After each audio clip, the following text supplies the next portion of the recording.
Okay, so this morning I'm going to be talking about the solar angel.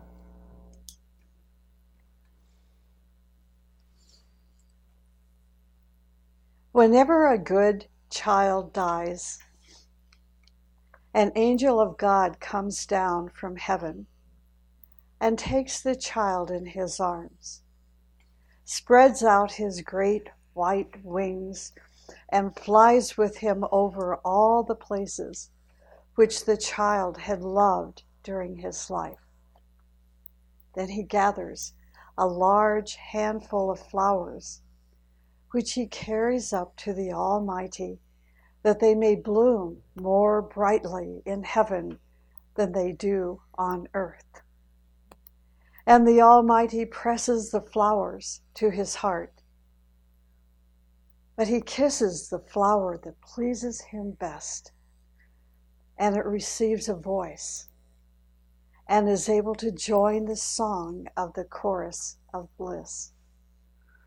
That is part of the verse from a fairy tale written by Hans Christian Andersen called The Angel.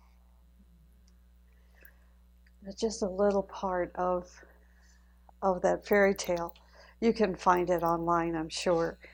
It is so beautiful, and if you listen carefully to just this little portion of the fairy tale, you will even see the esoteric depth of what Hans Christian Andersen was telling us about the flowers.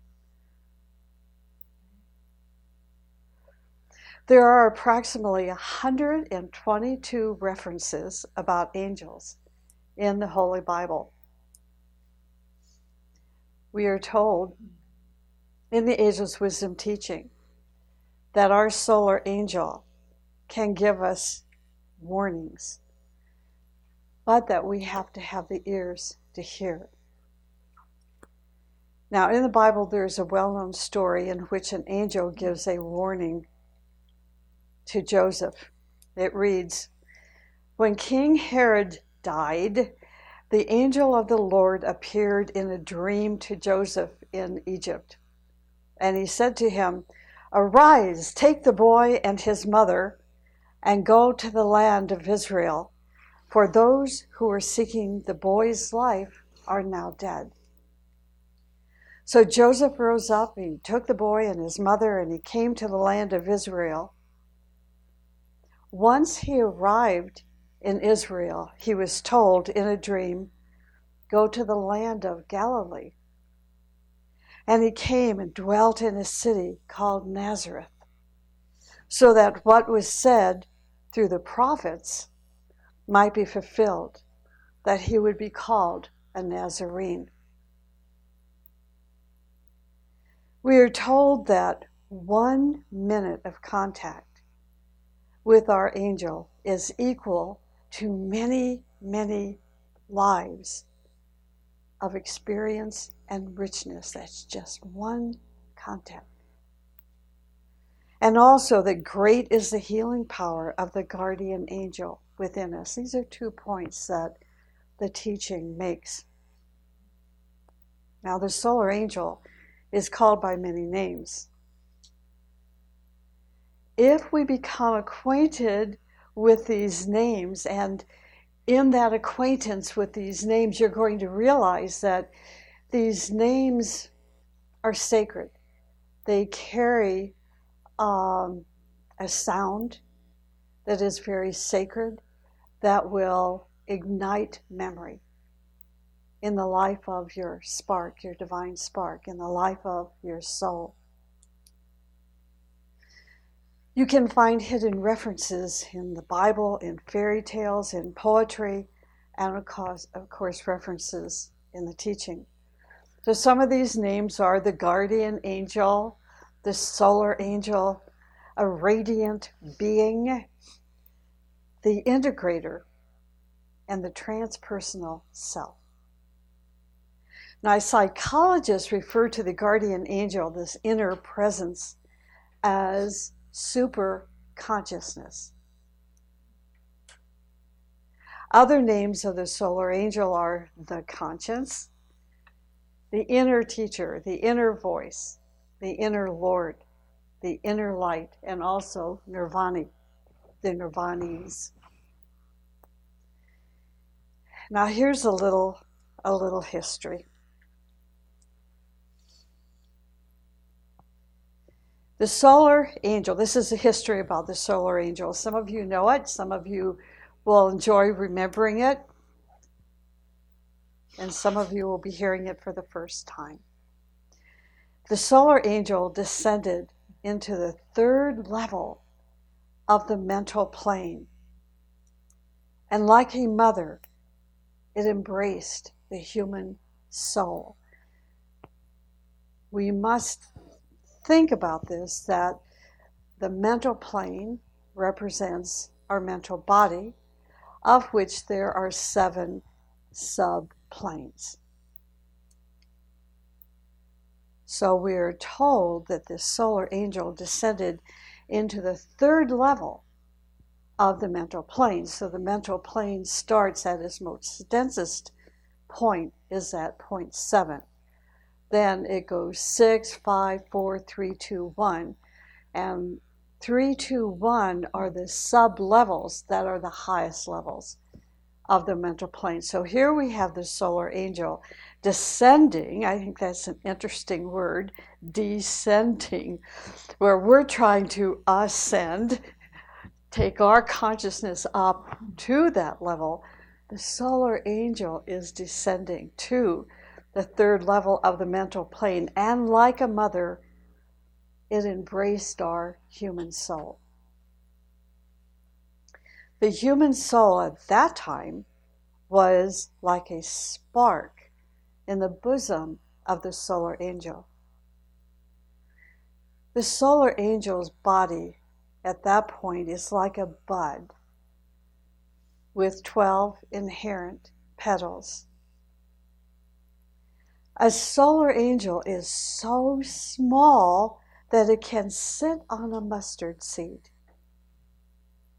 Now, that was the first wave of solar angels that came into the consciousness of humanity, let's say.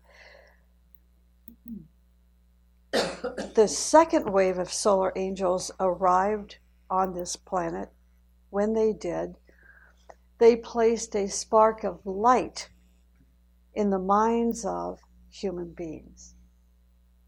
See, up until that point, we're told, as I just read, that the solar angels descended to that third level of the mental plane. Now the second wave of solar angels came, and now they are placing a spark of light in our minds to help us realize that we were human beings, not animals. This spark of light is what makes the difference between man and animal. So when you are acquainted or hear or read about a human being who acts like an animal, you know that there is no divine spark within the consciousness of this individual. The spark made the human being an individual. Did you know that? The spark made an individual out of that person, that human being. Now, in the New Testament, there is a parable of a woman who had 3 measures of flour to which she added leaven. These measures, according to the wisdom tradition, were the physical, emotional, and mental bodies of man, to which a spark of leaven or light was added. St. Peter called the solar angel Christ within you, the hope of glory. This was St. Peter. Christ is the solar angel of all humanity. just as a solar angel serves you, the individual. See the comparison? But there was a third wave of angels who came 2 million years later after that second wave. So we can see the process taking place. Time-wise, it was very great. And it was at that time the solar angels finally entered into the mental body of the human being. Now, there are lesser and higher angels. Okay, you still with me? Okay. So there are lesser and higher angels. This is very good. This is good information and hopefully will inspire further thought. Lesser angels operate on the lower mental plane. So obviously I'm not talking about the solar angel here, right? Okay. These are lesser angels who now, we learn, operate on the lower mental plane. Higher angels operate on abstract levels of the mental plane. What are the purpose of angels? Angels can provide us with love and aspiration and compassion, also fearlessness, danger and courage, daring and courage. Fearlessness, daring and courage. This is what all angels, from the lower to the higher, offer us. We call these qualities emotional nourishment. Inspirations, impressions, ideas, thoughts, new revelations are given to us as mental nourishment. Let me repeat that. Inspirations, impressions, ideas, thoughts, new revelations are given to us as mental nourishment. So these revelations, inspirations, and so forth are going to come from the higher angels. In extremely critical condition, the angels can help certain people. They can save them from drowning. So when I was thinking back during the tsunami, and was it Thailand, many years ago, and how certain people seemed to be miraculously saved from drowning. Life positioned them, inspired them, and they responded. That's the key point that I was thinking about, that the individual responded, like one mother taking her children up to the top of a mountain. So as the waters rose, they saw what could have happened to them. I remember a gay couple who, of the couple, one lost his life, one drowned, and the other was saved. So it's important that we recognize, to me maybe, that I recognize that karma is one thing that can interfere with the angel helping us, preventing them from helping us. And the second point is we must have ears to listen, or the heart to hear. So we hear stories upon stories upon stories of people whose lives were saved in an automobile accident where everyone was killed but one who not only whose life was saved, they walked out of that, away from that accident without any bruises or without any harm. It's so beautiful. I think of the time when I was riding in the car with a co-friend, a co-worker. I was not driving, and this was winter, and we ran into a patch of black ice, and the car was totally out of control. And we had cars in front of us, and a car was barreling down in front of us, just seconds away from what could have potentially been a fatal accident. And the next thing we knew, we were off in the ditch. Neither one of us remembered how we got there, but we were safe. The other car went on. We got out of the car, kissing the earth almost, It was such a beautiful experience after the fact. But see, it was what some people would call a miracle. But we know that this is not, miracles are interpreted or understood as something out of the ordinary. For us, we realize we have angelic help. We also have the guiding hand. And for us at that moment, it was the guiding hand that called in the angelic help and moved. Imagine the force of moving that car off the road into the ditch. Imagine that. They save people from fire and earthquakes and hurricanes. And they can lead people into the right path. They inspire musicians with new melodies, songs, symphonies, and so forth. They inspire artists, imparting new ideas, enabling them even to see new colors. This is why it's so beautiful if you visit the Nicholas Rourke Museum in New York City and sit in front of one of those paintings. Your consciousness will be lifted. You will be inspired. And one of the reasons we are told is that when Nicholas Rourke painted those magnificent paintings, he infused Davis in the paint, which was then put on the canvas. Angels can heal people directly or indirectly.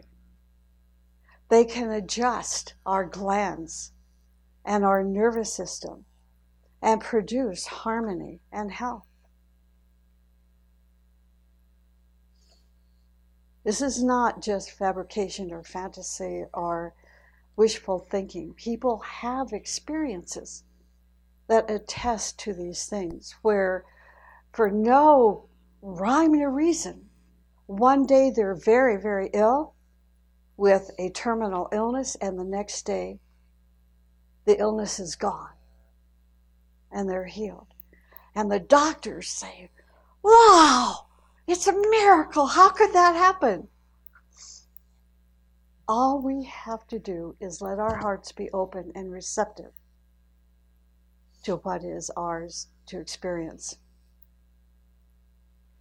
Angels can communicate to us in dreams and even take the worthy one into subjective meetings, various sacred places, or higher ashrams. Some angels energize and charge the sacred places of worship and stay there for days and months to inspire and heal people. Like our sanctuary here. When people come into this sanctuary for the first time, they take a deep breath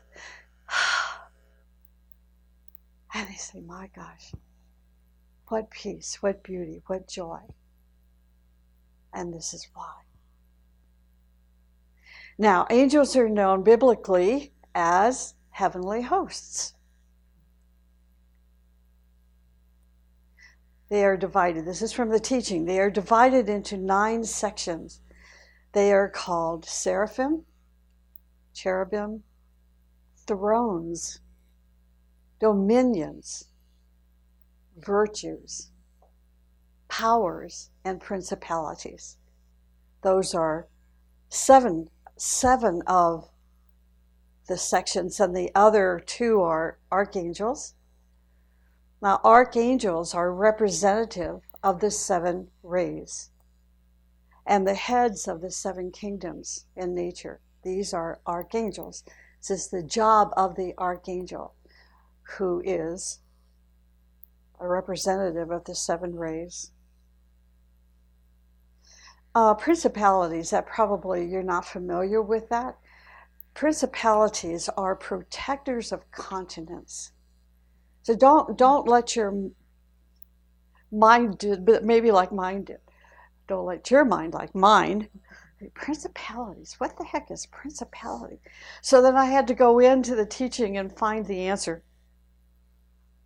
and then keep my mind open. So a principality in this case is a heavenly host, so to speak, that protects continents, races, nations, and cities.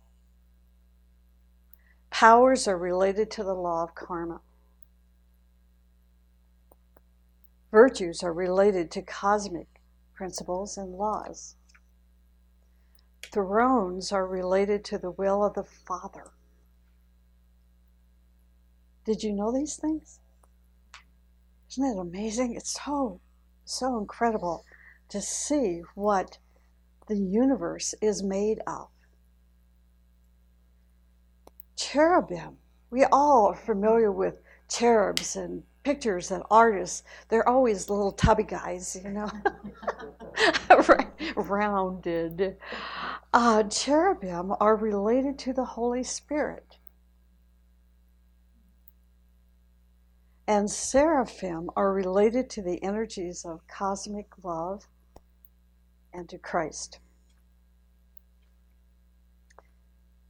And then finally, number 9, are angels of various groups and duties. Now, solar angels, okay. Are you ready for this? Okay. Solar angels are not the same as angels. Solar angels are not the same as angels.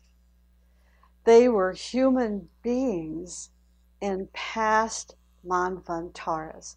Now, if you're not familiar with that term, a manvantara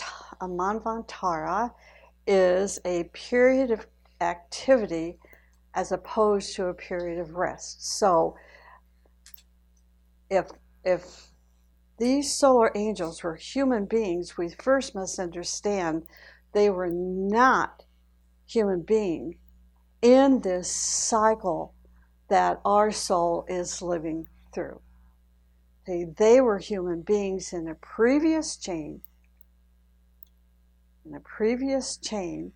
during an active cycle. The inactive cycle is called pralaya. So this is some of the cosmos, you know, we learn about in the teaching. Solar angels are advanced initiates. Now, here's something that may be new to you, and they are related to the karmic lords. Solar angels are related to the karmic lords and to the hierarchy. Now, here's a piece of information. Angels, now I'm not talking about solar angels, but angels are not allowed to relate to a human being before it gets permission from our solar angel. See, have the cooperation there? This why not? Because the solar angel has complete information regarding your karma.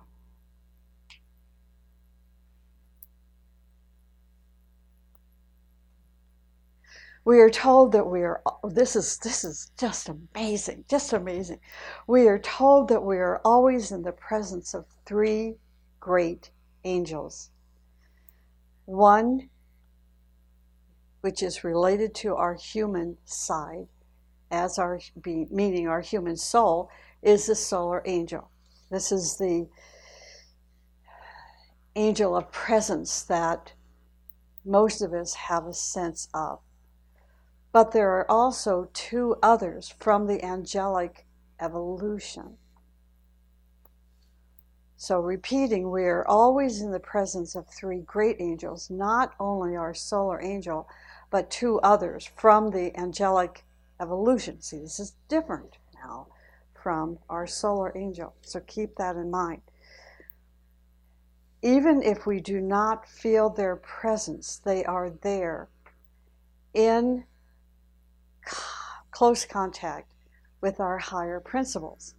I don't have time to get into the explanation, but if you have a question, particularly with our remote audience, just send me an email and we'll talk about it.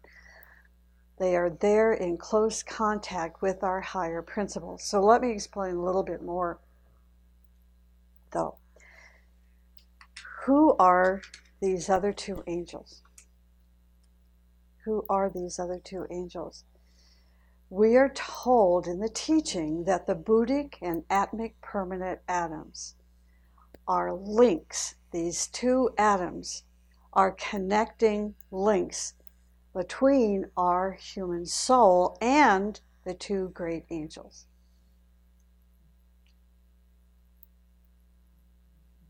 These angels share the human evolution. These two great angels share the human evolution. And they are also collecting experiences and learning through these two links. Again, these two links being called the Buddhic and Atmic permanent atoms. They also reflect the life, our life, your life as a human being, as mirrors. They reflect our life as mirrors. Our solar angel is located, as you might imagine, with the mental permanent atom. I wish I had diagrams here, because the diagrams would be helpful to our audience, our listening audience here. But if you use your intuition, if you use your imagination, I am sending that diagram to you, and you'll see it in your mind's eye. So, with our solar angel mostly located around the mental permanent atom, now we have this solar angel forming this great triad, this holy triad, with these other two great angels. Isn't that amazing? The solar angel, we are told, is an initiate of all degrees. It is, now listen to this, it's just mind-blowing. It is always in contact with the Lord of Shambhala, where the will of God is known. Well, what does it do? What is that relationship between the solar angel, our solar angel, and the Lord of Shambhala? Our solar angel reports all that goes on in our life.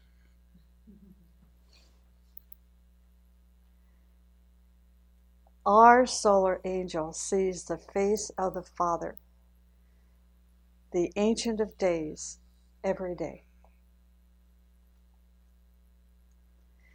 When the guardian angels came, now here's a little bit more history.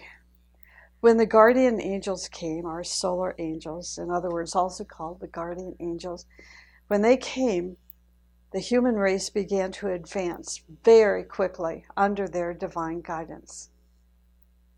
We moved from animal, right, to human soul.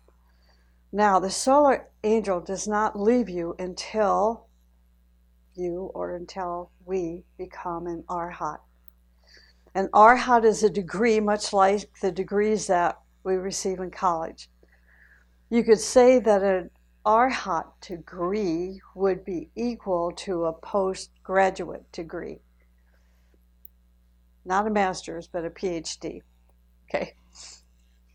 So an arhat degree is conferred upon a person who lives in intuitional awareness.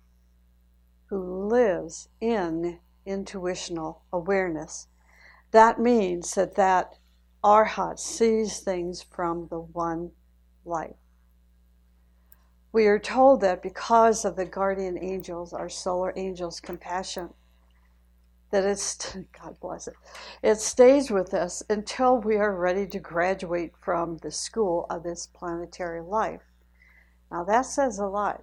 If you're scholars of the ageless wisdom, then that tells us something about that fourth initiation. It's that fourth initiation a great decision is made. Now, the solar angel is also evolving. Isn't that wonderful to know? It is. It's evolving like us, though it is millions of years more advanced than we are. That brings us to our knees.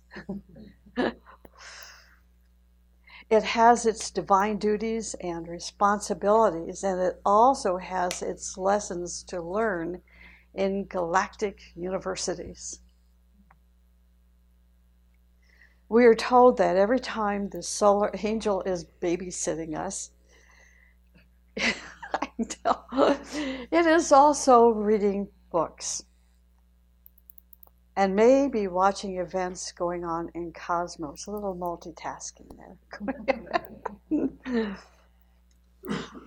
Now, there is a story in the New Testament of when Peter was in prison,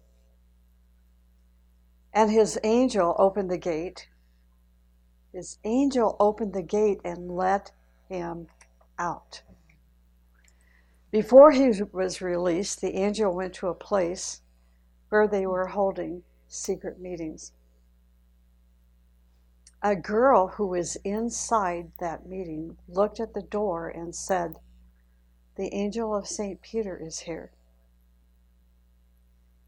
Their guardian angels used to materialize.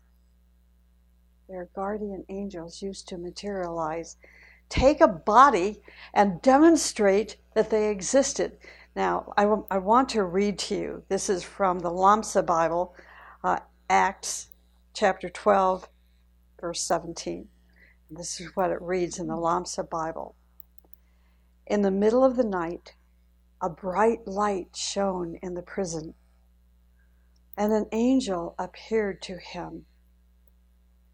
He woke him from his sleep. The angel woke him from his sleep and bade him instantly rise, fasten his cincture, put on his sandals and cloak, and follow him. The apostle did so, for the chains had fallen off his wrists. Following his heavenly guide, he passed after him through the first and second watches. And when they arrived at the iron gate which led into the city, that gate opened before them of its own accord. Just like our gate. I'm sorry. We can only imagine. The angel conducted him through one street, then suddenly disappearing, left him to seek refuge. Now, do you see what was missing from that biblical verse? What was missing was the meeting, the secret meeting. And that's where you find information, esoteric information from the teaching. Many times we know we are doing something wrong, but we do it anyway. There is a center of consciousness that tells us that what we are doing is wrong. If what it tells you is correct and you do not obey, what's going to happen is that you create great obstacles between yourself and your solar angel. It will have a harder time reaching you directly. So, it will try to impress you through your dreams or even through the dreams of others or through your teachers. And this is why, because now you are far away from it, and your communication line with it is not direct.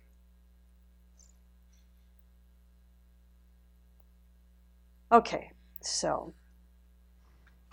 let me back up here a minute. That was one of the duties of the solar angel. The next duty, that first duty, which I just failed to tell you about, to title it, is to unfold the power of our spiritual instinct or conscience. Oh my gosh, I see I just skipped a whole page. Okay, sorry. Number 2. Okay, second duty, because we're so running out of time here. Another duty is to report to God about us. This is such a beautiful duty that our solar angel performs. Have you ever wondered how God can see what is going on in your life? Oftentimes children ask that question, how does God know? It is because of the solar angel, which is to type up a complete report on us and put it into the computer. God then pushes the button and reads on the screen what is going on in our life, so to say. Everything goes into the computer. It might report that we were fooling around, or that person deceived 3 men, or that man was running around on his wife again and again and again. Or, wow, this girl is so very beautiful. She saved lives and she instructed people. All of those things go on to report that at the right moment, the button is pushed and our record is read. We are told that when we are 5th degree initiates, we will be able to open or to operate the computer. We will be able to operate that computer and read our own file. Sometimes it is difficult to learn about these things, but it is highly ethical and moral and religious because it guards us and puts us or sets us in the right direction. From now on, we must become careful not to register or record things in that computer that will appear later on the screen and make us feel ashamed of our past. Guilt is one thing, but being ashamed is something completely different and difficult. The thing is that we are told that God does not judge. Only we judge ourselves. Our solar angel is not only a reporter, but is also very sympathetic, compassionate, and a loving reporter. Every time we do something wrong, its heart is hurt. It has no choice but to report exactly what happened. And the third and the last duty that I'm sharing this morning, of which there's a multitude of duties that the solar angel has, this is only a third one, which is another duty is to inspire love in all circumstances. Inspire love in all circumstances. The solar angel's nature and essence is love. It is unconditional love. Religions, in their essence, we believe, have great ideas and visions that have been given by inspiration or by prophets like Krishna and Lord Buddha and Christ. But because of misunderstanding and crystallization, we have slowly, as a humanity, we have slowly changed them into a business. We brought them down, in other words, we've brought them down to our level. In fact, we believe that religion comes from a very high source, but we misinterpret it. We turn it into a business and then fill it with hatred and jealousy and fanaticism. They try to tell us that only their religion and interpretation of the Bible will lead us into paradise, that any other interpretation will lead us into hell. We see such ideas increasing around us in those who preach that unless we go to their church, we are finished, that hell is waiting for us. See, this is crystallized religion. What really hurts my heart is even the people that, good friends, really good friends, who have passed on, whose family prayed for them because they didn't follow the particular doctrine of the church that told them that they were going to burn in hell. Imagine the heartache of that child, thinking that their parents believed that of them. And these were beautiful people, absolutely beautiful, pure, spiritual people. See, let us not fall into that dark place. I mean, this is a beautiful teaching, isn't it? Okay.